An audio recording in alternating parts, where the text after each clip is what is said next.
Assalamualaikum warahmatullahi wabarakatuh, and very good morning, Dr. Ndiami Diop, Country Director for Brunei, Malaysia, Philippines and Thailand for the World Bank.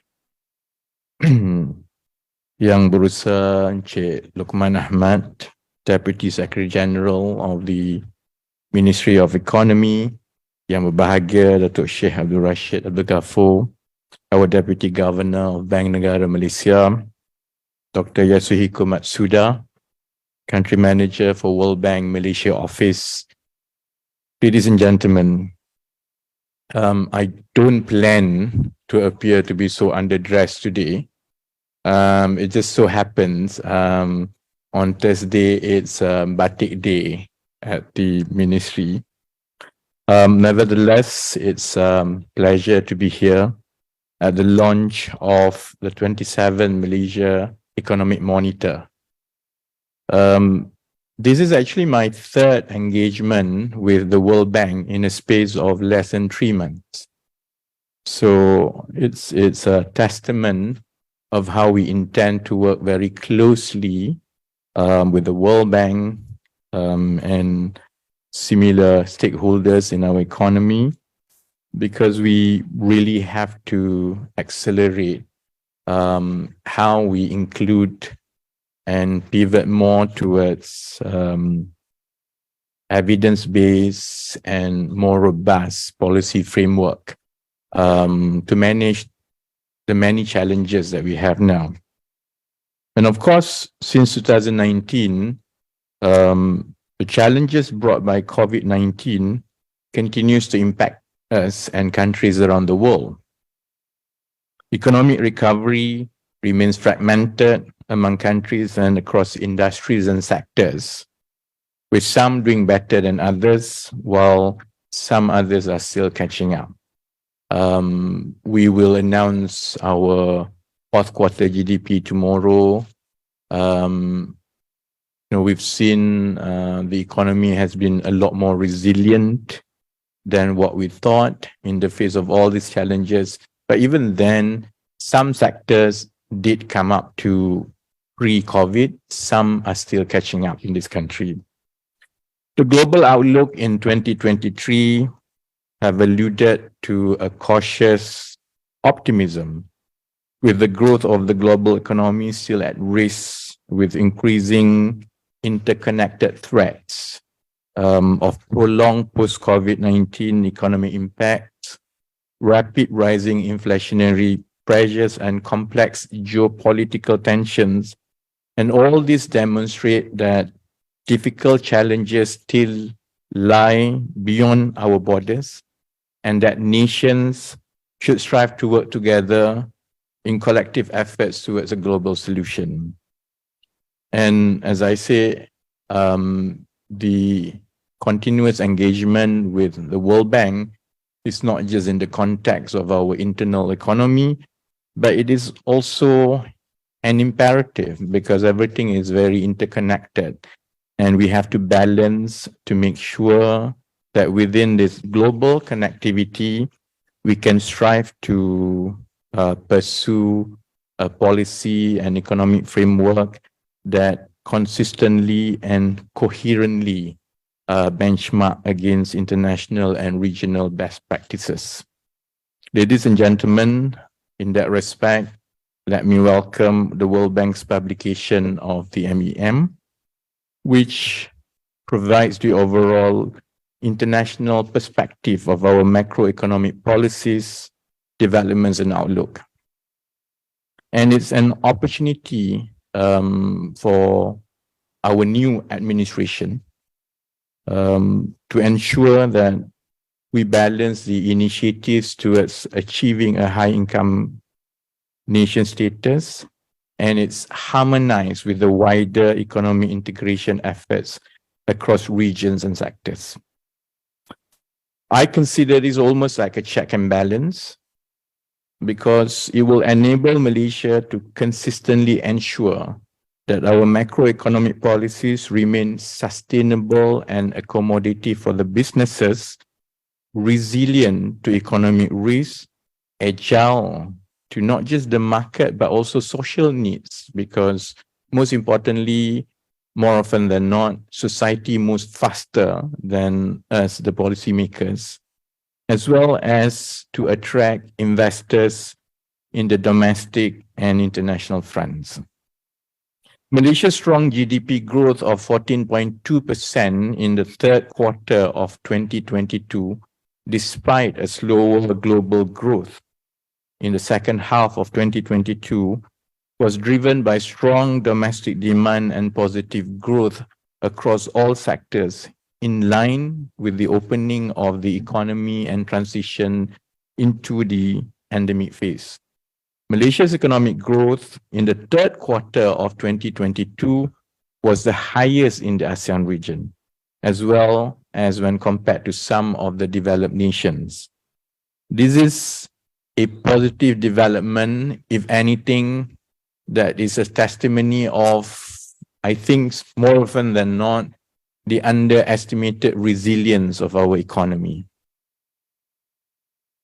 However, there is a need to ensure that the economic rebound can overcome surging food prices on poorer and vulnerable households that had exacerbated from lingering pandemic impacts to prolonged geopolitical tensions.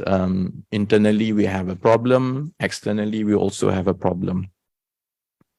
In the last 3 months since this new administration had taken over, there's a lot of planning and discussions. We hope to be able to share in the coming weeks and months of some of the reallocations of resources, be it financially or assets, to make sure that we intervene timely and correctly to make sure that we overcome some of these challenges. Some of it sounds simplistic. We have to balance, for example, our dependency on foreign produce imports. We also have to make sure that there is enough reallocation of resources in the form of investments in upstream agriculture produce that had in the past most probably was not seen to be sexy enough for our economy. In this regard, I hope we will be able to translate the good economic headlines into impacts that can be visibly felt by the common people. After all, that has always been the challenge increasingly, because it is just not about chasing the growth, but making sure that the growth is inclusive and everyone is on board, and whatever the share of the economic pie will equitably be felt by everyone in society.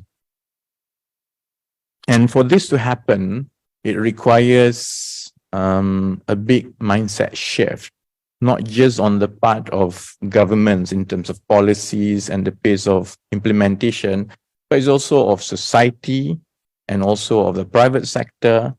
And it will take all of us to go through a lot of changes and to accelerate and embrace these changes for us to be able to not just withstand the challenges, but more importantly, to be able to realize a lot of unfulfilled potentials in this country. I am particularly excited because it just so happened this MEM has a specific theme on digitalization, because it so happened to basically fit myself personally, because I just so happen to be a tech geek. I've spent the last 5 years trying to prove that a tech startup in Malaysia can work, because we have a lot of challenges, basically. Some of these challenges are known, We have a disconnect between the number of skilled tech workforce. But the bigger challenge that I've gone through myself is the fact that for a nation of 32 million people, trying to grow a tech business is actually quite challenging. It's not the same as when we talk about in other markets where adoption is a lot easier because the market size is a lot bigger. So it's interesting that it so happened that this year's MEM is focused on expanding Malaysia's digital frontier, because it's just not a question of economic needs. As I mentioned just now, the world and society is just moving towards that.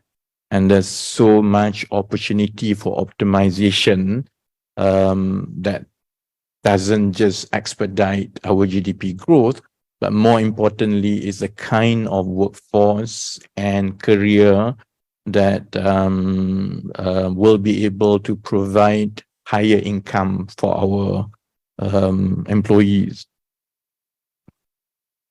And we should take the opportunity, albeit unplanned, from the COVID experience, because the one upside of those 2 years was a population that readily embraced digitalization.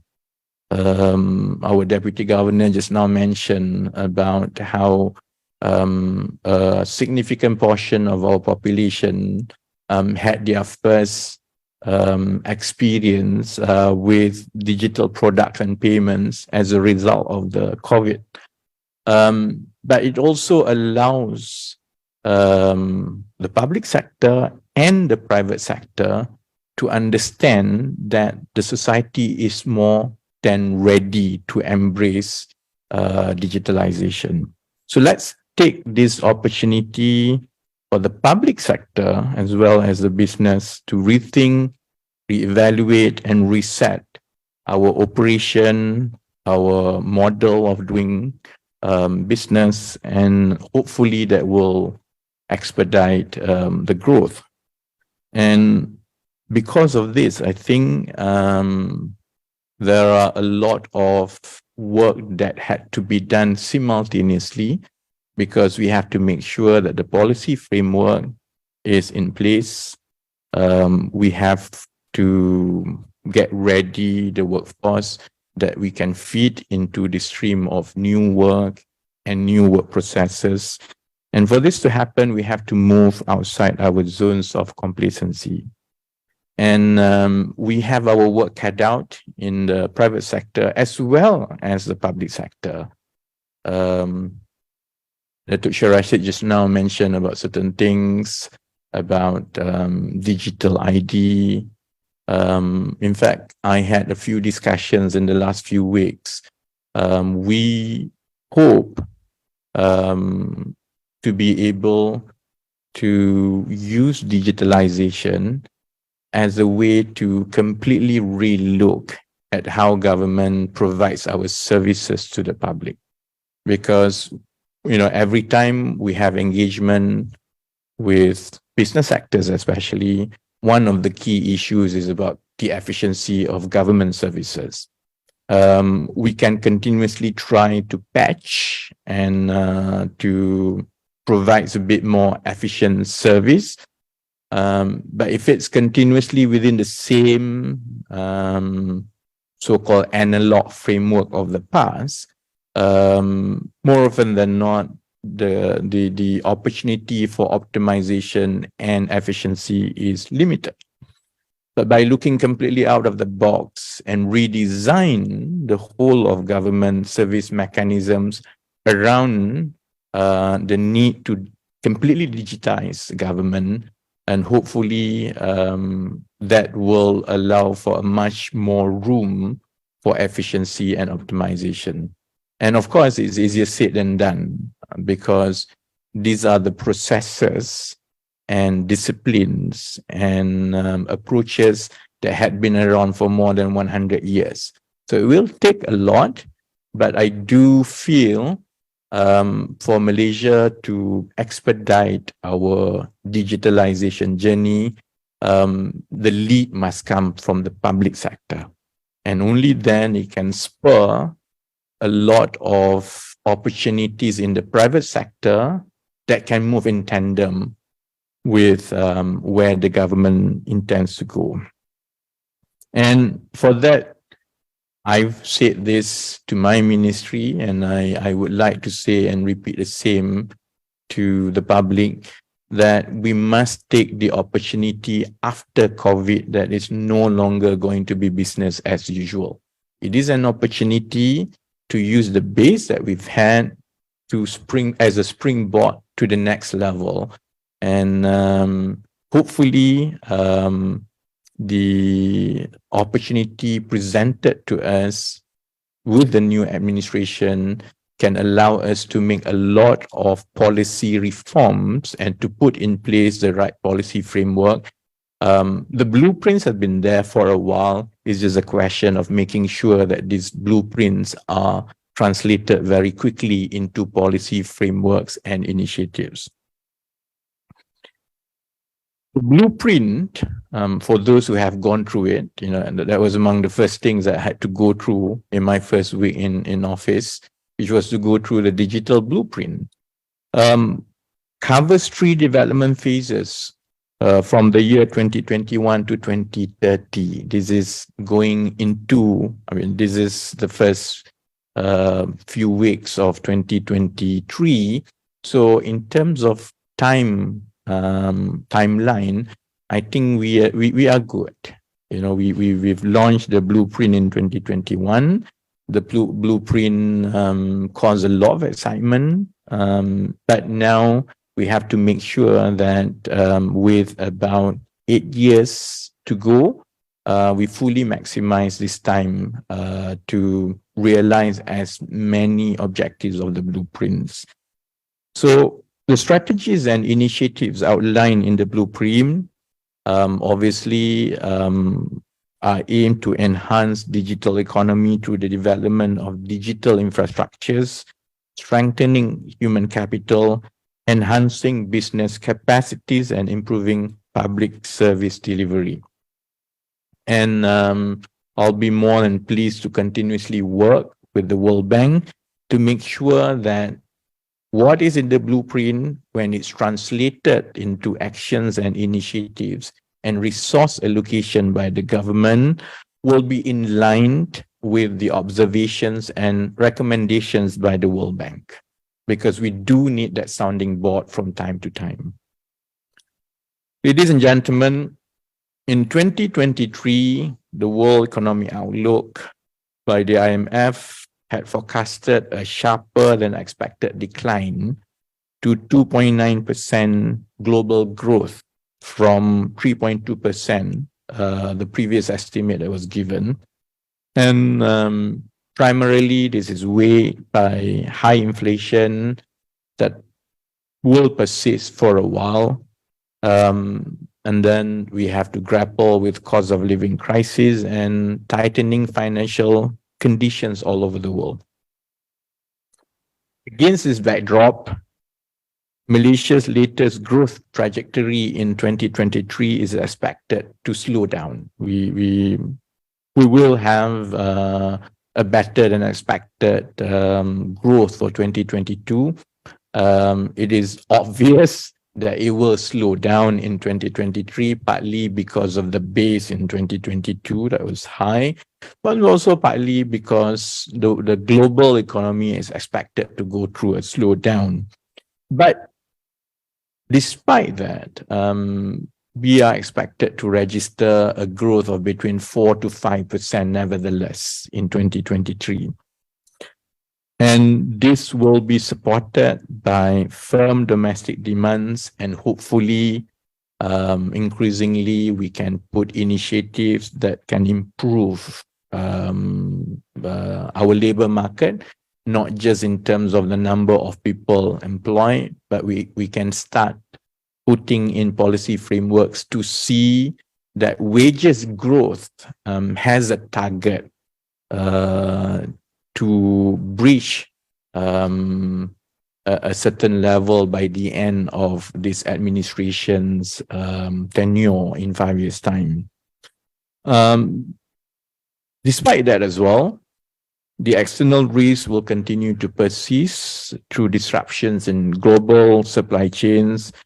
My big concern as well, looking at the latest few months, is that we will have to embrace for lesser global demand for Malaysian exports. We still do not know what's the impact of significant slowdown in China's economy post-COVID-19. But there's always, for every upside or downside, there's the opposite one. I think we are in a good position that while we are fully aware of the slowing down of the economy, but there is also some untapped potentials that provides us some buffer to surprise ourselves and the global economy in 2023. We have not seen a recovery of tourist arrival, and that provides quite a big buffer for us. Should that catch up, we will be able to do better in 2023. Likewise, agricultural sector has not come up to its full potential in the last few years. And hopefully, when there will be a series of reallocation of resources and emphasis on agriculture, especially at the lower and local community level that we intend to launch in these few months, hopefully this will be able to mitigate the slower global economy outlook for the country. So there will be a lot of excitement, I hope. And I know that into your 3 months of administrations, there will also be a lot of expectations to see some actions. I take comfort with the fact that we have good policy framework throughout. Governments come and go, and despite the upheaval politically of the last 4 to 5 years, the one good thing out of it is that Malaysia as a society is getting used to administrations coming and going. What is important is the consistency and the continuing policy framework, irrespective of administrations coming and going. And that's one thing that we intend to defend. This country should never be defined by 4 or 5 people who come into governments. It will be defined by the soundness and robustness of policy frameworks as a result of close cooperation and deliberations of all stakeholders in the economy. That includes, obviously, the policymakers in the public sector, the administrations. It includes regulators as the central bank. It also includes our partners, the World Bank, our international friends, and obviously the private sector. And if we can defend this, I'm sure the concerns about political instability at some point will be a thing of the past, because I kept telling myself, society usually moves faster than the politicians.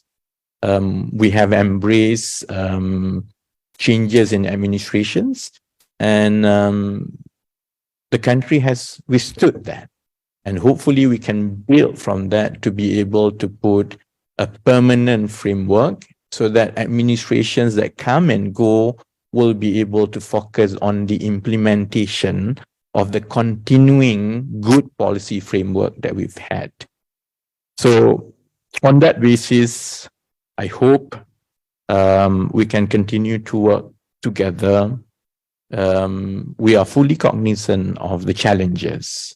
I look at what's on my plate, and I will be lying if I say that I was not overwhelmed, because in the past we have the habit of kicking the can down the road over and over again. And at some points, there's so many cans that you actually don't know which one to resolve first.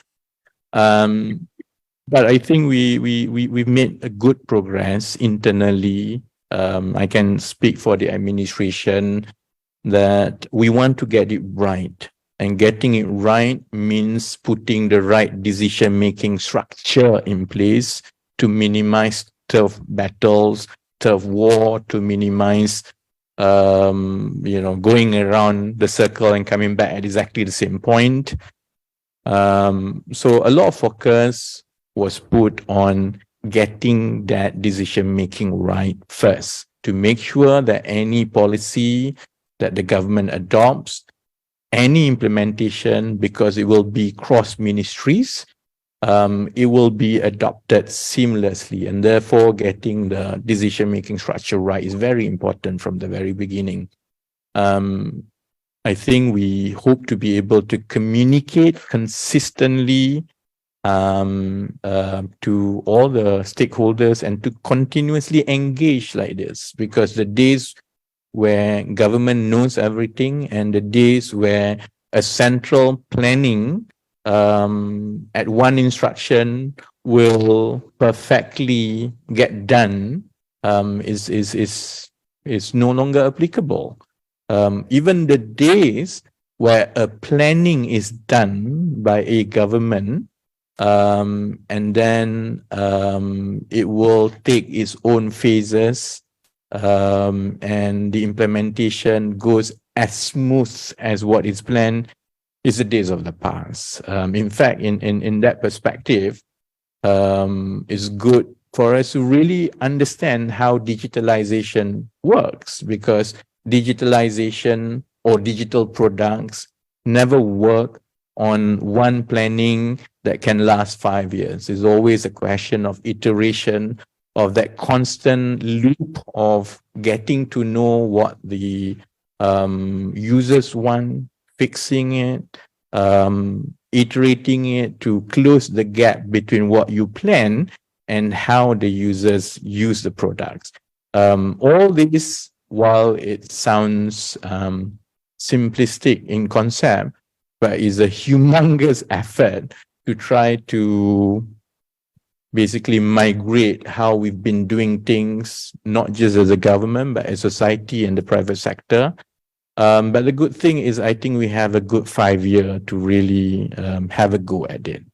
So on that point, thank you very much to the World Bank for the continuous inputs, close cooperations and facilitations.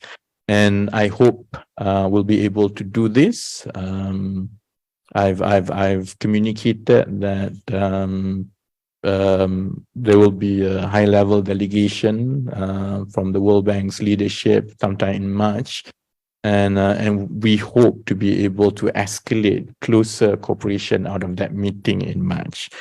So thank you very much, and for that, it gives me a great pleasure to launch the 27th edition of the Malaysia Economic Monitor on expanding Malaysia's digital frontier by the World Bank today. And it's not the launch that is important, it's what will happen in the next few months and the next few years. With that, thank you very much, and I hope you will have a good proceeding today. Thank you. Thank you, Web Minister. We'll be grateful if you could remain on stage. And I would like to further invite Deputy Governor Abdul Rashid Ghaffur, Dr. Andrea Amitio, Dr. Yasiko Matsuda, Dr. Apurwa Sanghi, and Dr. Tatiana Titia Join me on stage to launch the 27 Malaysian Economic Monitor.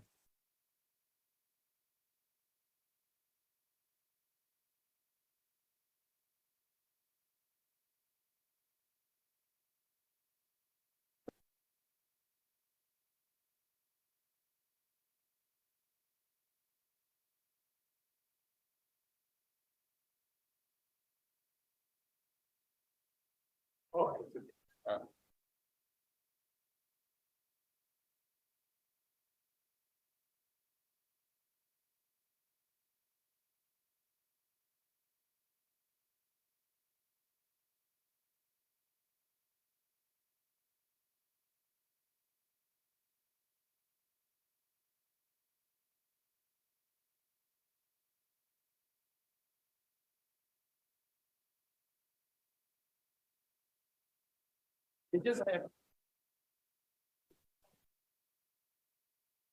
I will